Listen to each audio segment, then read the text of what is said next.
Caring for children who have a trauma history can feel relentless, and it can be completely overwhelming for parents. Occasionally, this means they can burn out and be in such a state of exhaustion that the only solution seems to be sending the child for emergency respite care.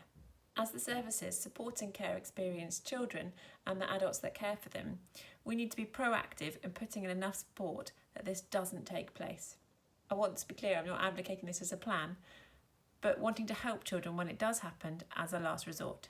It's important that we communicate to the child in a way that is truthful and authentic, and yet is kind, and communicate to the child that the reason this action is happening is because the parent wants to carry on being a parent to the child. Now that's really hard to do for a burnt out, exhausted carer. And so I wrote this story to try and make things a little bit easier. No matter what we do, it's going to be incredibly painful for children who've already experienced so much relational loss and pain. Children in this circumstance are going to be angry, defensive, and feel rejected.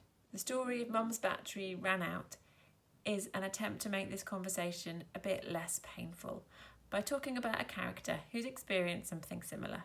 The story itself is published separately, and I'll put a link to it below. I'll also put a link to my playlist with other therapeutic stories to help children when parents are struggling.